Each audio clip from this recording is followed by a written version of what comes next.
Halo semuanya, selamat datang di channel ini, tempat di mana cerita-cerita horor dan misteri mengalir jadi kisah yang tak terlupakan. Di episode kali ini kita akan mengikuti kisah seorang anak kecil bernama Bilal yang baru saja menjalani sunat di sebuah desa yang tenang di lereng Gunung Cikuray, Garut.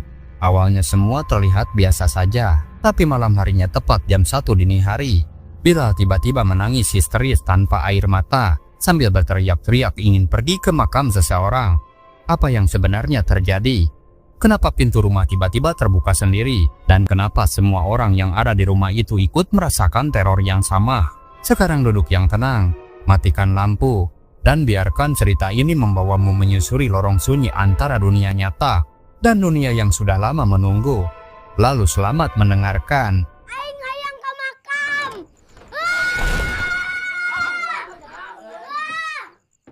Di sebuah dusun kecil yang tenang di lereng Gunung Cikuray, tepatnya di daerah Cilawu, Garut, hiduplah sebuah keluarga muda yang sederhana bernama Yeni dan Yudi, pasangan suami istri yang baru memasuki usia 30-an.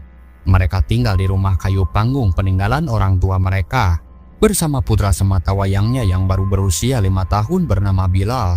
Bilal dikenal sebagai anak yang ceria dan aktif, wajahnya polos, matanya selalu berbinar setiap kali bermain di sekitar kebun atau membantu ibunya menyapu halaman. Namun sebuah peristiwa besar tengah menanti di hari hitanan Bilal. Pada bulan Juni tahun 2023, udara Bandung terasa lebih hangat dari biasanya. Di sebuah rumah sederhana di daerah Cicukang, Marga Asih, Kabupaten Bandung, keluarga kecil milik Yudi tengah sibuk mempersiapkan perjalanan penting. Hari itu mereka akan berangkat ke Cilawu, Garut, tempat keluarga besar dari pihak istri Yudi yaitu Yeni yang akan segera mengadakan acara hitanan untuk putra pertama mereka, Bilal. Meskipun Bilal belum benar-benar mengerti arti dari acara hitanan, tapi dia tahu satu hal, bahwa hari ini semua mata akan tertuju padanya. Setelah keluarga dari Bandung tiba di Cilawu, Yudi menyambut orang tuanya, adiknya, dan juga kakak perempuannya. Yudi tampak tenang di luar, namun dalam hatinya berkecamuk. Dia tidak hanya memikirkan bagaimana menenangkan Bilal, tapi juga menyimpan perasaan haru. Ini adalah momen penting bagi putranya, dan dia ingin semuanya berjalan lancar. Di sisi lain, Yeni menyimpan perasaan campur aduk, karena sudah 2 tahun sejak ibunya meninggal akibat komplikasi usus buntu yang tak tertangani dengan baik di rumah sakit daerah Garut. Kini acara hitanan Bilal menjadi momen pahit manis bagi Yeni. Dia berharap bisa mempersembahkan momen ini kepada kedua orang tuanya, berharap mereka masih ada untuk melihat cucu satu-satunya menjadi laki-laki sejati dalam adat keluarga Sunda. Sehari sebelum acara hitanan Bilal, kampung di daerah Cilawu mulai ramai. Pagi itu Yeni dan Yudi bangun lebih awal dari biasanya. Matahari baru saja menampakkan sinarnya di balik Gunung Cikuray. Tapi Yeni sudah sibuk mempersiapkan baki berisi undangan dan kue-kue kecil. Yudi pun menyelipkan daftar nama warga desa di saku bajunya dan semuanya pun harus kebagian. Namanya juga di kampung. Kalau satu keluarga hajatan, maka satu kampung harus diundang. Tidak bisa sembarangan, tidak bisa ada yang terlewat. Meskipun lelah, wajah mereka tetap semangat. Ini bukan cuma tentang acara hitanan, tapi juga tentang menjaga nama baik keluarga di tengah masyarakat desa yang erat dan guyup. Bilal yang masih agak trauma dengan kata hitan digandeng ibunya sambil membawa kantong plastik berisi undangan. Setiap rumah yang mereka datangi menyambutnya dengan hangat. Ada yang langsung membuka kaleng kongguan sebagai tanda persiapan menerima tamu. Ada yang buru-buru menyalakan kompor karena malu belum masak. Seorang nenek bahkan sampai memeluk Bilal sambil bilang, "Wah jagoan euy, isukan mah Bilal teh bakal jadi lelakinya Anan." Bilal cuma meringis, matanya menyipit curiga, seolah tahu bahwa besok bukan hari biasa. Menjelang sore daftar undangan hampir selesai dibagikan. Rumah-rumah yang sudah menerima undangan menyalakan lampu teras lebih awal. Aroma masakan dan gorengan mulai tercium dari dapur warga. Beberapa tetangga bahkan sudah datang malam itu, sekedar membantu memotong daun pisang.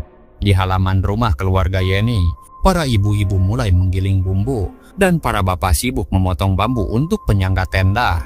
Yeni berdiri memandangi semua itu dengan lelah namun terlihat puas. Dan malam pun turun perlahan di atas Cilawu, membawa hawa dingin yang menenangkan dan semangat gotong royong yang menghangatkan hati. Langit masih gelap ketika alarm di rumah keluarga Yudi berbunyi. Jam pun menunjukkan pukul 4.30 subuh.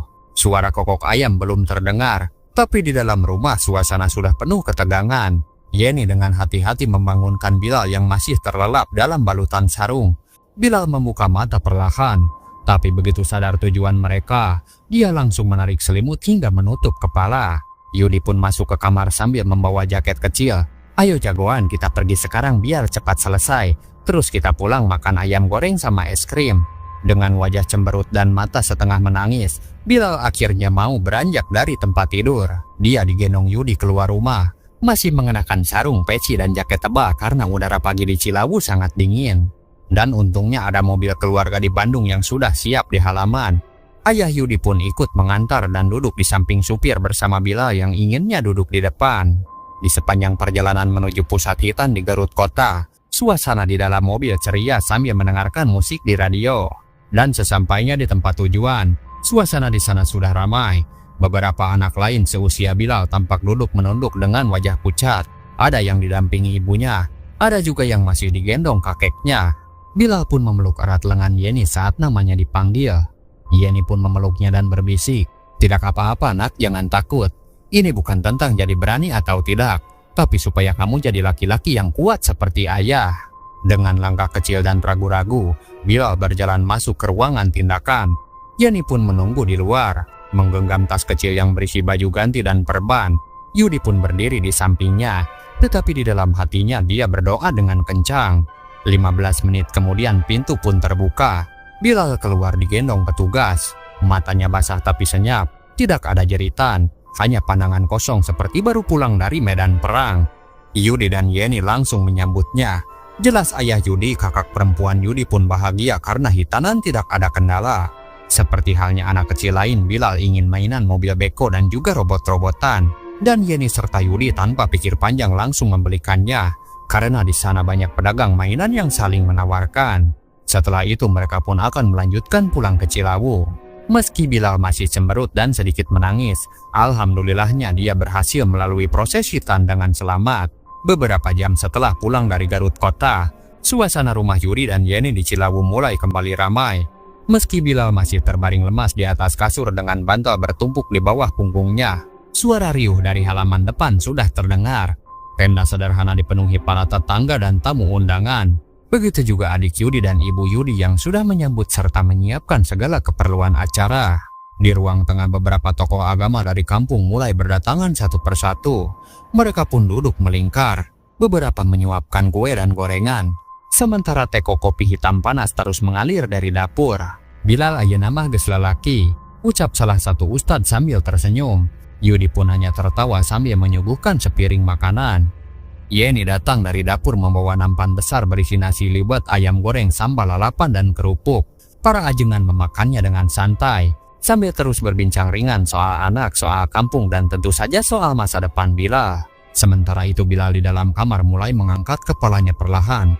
Yeni pun tersenyum, lalu membawa semangkuk kecil bubur ayam ke kamar. Saat suapan pertama masuk ke mulutnya, dari luar terdengar suara ustadz membaca doa syukur untuk Bilal, diikuti kata amin yang serempak dari para hadirin.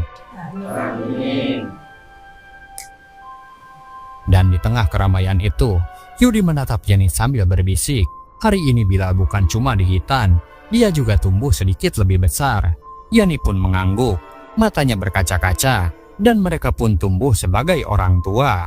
Di malam harinya keluarga pun berkumpul di ruangan tengah, saling bercerita, tertawa, dan berdoa untuk kebahagiaan Bilal. Dan di sanalah, di tengah suara jangkrik dan semilir angin dari Gunung Cikuray, Yudi dan Yeni menyadari bahwa keluarga bukan hanya tentang siapa yang masih ada, tapi juga tentang kenangan yang tetap hidup. Tak ada yang aneh malam itu, semua berjalan seperti biasa. Keluarga Yudi dari Bandung pun datang membawa suasana rumah menjadi hangat dan ceria, saling bercanda satu sama lain. Akan tetapi ada satu hal yang luput dari perhatian semua orang. Malam harinya saat waktu menunjukkan pukul 1 dini hari, rumah itu pun berubah. Dari kamar tempat Bilal berbaring, dikelilingi kelambu dan lampu redup, tiba-tiba terdengar suara jeritan histeris. Di situ Yeni terbangun. Dia berlari ke kamar dan mendapati anaknya duduk tegak di atas ranjang. Tapi yang membuat darahnya membeku, Bilal menangis tanpa mengeluarkan air mata. Matanya terbuka lebar, melotot ke arah jendela yang menghadap keluar rumah. di mana berdiri sebatang pohon besar. Pohon yang katanya sudah berdiri di sana sejak zaman kakek nenek mereka. Aing hayang ke makam. Begitulah teriakan Bilal berulang-ulang dengan suara lirih namun memegahkan telinga secara batin. Yeni ketakutan memanggil suaminya. Yudi masuk dan mencoba memeluk Bilal, tapi anaknya itu terus menatap keluar jendela. Di luar hanya ada kabut tipis, suara jangkrik dan samar bayangan rumah tetangga yang lampunya sudah padam. Semua orang di rumah, ibu dan ayah Yudi, adik dan kakak perempuannya terbangun keluar kamar. Tangisan Bilal tidak kunjung berhenti. Dia tidak demam, tidak juga kesakitan, tapi seperti sedang dipanggil oleh sesuatu atau seseorang. Semua orang di sana bingung. Mereka mencoba sebisanya berdoa dan menenangkan Bilal, tapi tidak berhasil. Bahkan waktu pun sampai menunjukkan jam 2:30 pagi, Bilal pun masih menangis. Setelah malam panjang yang mencekam, barulah Ustad datang dan bertanya pelan-pelan kepada Yeni. "Teh Yeni, ari Bilal sareng mana caket ente?" Di situ Yeni pun langsung menjawab, "Mohon Pak Ustad, Bilal teh sok diasuh ku almarhumah, yang tidak lain Ibu Yeni yang sudah meninggal." Saat itu wajah Ustad berubah. Dia menunduk lalu menghela napas dalam. Dia bertanya apakah sebelum acara hitanan ini Yeni dan Yudi sudah ke makam atau belum. Di situ Yeni dan Yudi saling pandang dan barulah mereka menyadari jika ada satu hal penting yang terlupakan saking mereka sibuk beberapa hari ini. Ustad pun diam sejenak lalu berkata, "Sakapeung nu geus teu aya teh ngantosan, ngan saukur ngantosan dugi ka kuburna, ulah hilap ka tradisi, ulah hilap ka rasa." Meskipun sudah tidak ada, tapi ada yang menunggu, hanya berkunjung ke kuburan, dan jangan sampai melupakan tradisi. Dan Ustadz mengatakan jika mungkin tadi siang ada bacaan doa yang terlewat, seperti mengucapkan khususon untuk almarhumah nenek Bilal. Mungkin neneknya juga ingin hadir hari ini melihat cucunya di hitan. Tiba-tiba Bilal berhenti menangis, tapi dia melihat dengan tajam dan menunjuk ke arah dapur yang ada jendelanya sambil berkata, "Nenek mau kemana?" Seketika mata Yeni berkaca-kaca, lalu Ustadz pun mulai membaca Al-Fatihah bersama. Nama almarhum disebutkan pelan-pelan, hati-hati, seperti memanggil jiwa yang tenang dari kejauhan. Yeni menunduk dalam-dalam, menggenggam ujung bajunya yang basah oleh air mata. Tidak lama Bilal berubah menjadi ceria. Dia pun berkata kalau tadi di kamar dia merasakan angin kencang. Jendela terbuka sendiri dan ada nenek yang datang dengan penuh senyuman. Di situ Ustadz pun tersenyum lalu berkata, "Mungkin Bilal benar. Kadang anak kecil tahu lebih banyak dari yang kita kira." Di keesokan paginya, keluarga Yudi dan Yeni berangkat ke makam yang terletak tak jauh dari desa, di antara ladang dan rimbun bambu. Mereka pun membawa bunga, air doa, dan air mata penyesalan. Makam nenek Bilal tampak sederhana, dikelilingi rumput liar dan sunyi. Tidak ada yang datang ke sana sejak 1 tahun terakhir. Sejak hari itu, Bilal kembali normal. Tidak ada lagi tangisan di tengah malam. Tidak ada lagi sorot mata yang kosong ke arah jendela. Rumah itu pun kembali hangat seperti semula. Tapi sejak saat itu setiap ada acara hitanan, warga desa selalu mengingatkan satu hal. Mau sesibuk apapun kita di rumah, tapi jangan sampai melupakan siapa yang ada di dalam rumah. Lalu singkat cerita keluarga Yudi pamit untuk kembali ke Bandung. Hingga suasana rumah kembali ke seperti semula. Hanya ada Yudi, Yeni, dan Bilal. Malam pun berjalan perlahan. Namun di rumah itu, seperti ada yang belum selesai. Seperti ada yang ingin menyampaikan sesuatu. Dan sebelum tidur, Yeni berbisik lirih ke arah langit-langit kamar. Kalau memang ibu dan bapak yang datang tadi, terima kasih sudah hadir. Bilal sekarang sudah tumbuh dan semoga tenang di alam sana. Lalu lampu kamar pun dipadamkan. Tetapi di luar rumah, angin masih berhembus. Tidak seperti biasanya. Tirai bambu masih bergoyang pelan, meski tak ada siapa-siapa. Karena kadang, doa yang terlambat bukan tak sampai. Kadang yang sudah tiada hanya menunggu kita sadar bahwa mereka masih menjaga. Bukan untuk menakut-nakuti, tapi untuk memastikan bahwa cinta mereka belum pergi kemana-mana. Dan ini adalah salah satu kisah nyata yang dialami oleh keluarga Yudi dari Cicukang Marga Asih, Kabupaten Bandung, yang berkunjung ke Cilawu Garut untuk menghadiri acara hitanan Bilal. Namun sejak malam itu, ada hal-hal aneh yang mulai terjadi di rumah mereka. Lampu kamar Bilal sering berkedip menjelang subuh. Bau dupa yang sama seperti saat tahlilan muncul tiba-tiba. Dan Bilal terkadang terbangun sambil berkata pelan, "Tadi Nini teh duduk di kursi depan, sambil senyum ke Bilal. Entah benar entah tidak, Tapi satu hal yang harus kamu ingat, jangan dengarkan cerita ini sendirian, apalagi kalau kamu sedang sendirian di rumah, karena kadang yang diceritakan bukan sekedar fiksi, kadang ada yang ikut mendengarkan bersamamu. Dan kalau kamu merasa merinding sejak tadi, jangan menoleh ke belakang, karena bisa jadi ada yang berdiri di sana. Itulah kisah Bilal, bocah kecil asal Garut yang di Hitan. Dia dikelilingi oleh cinta dan sesuatu yang tak kasat mata.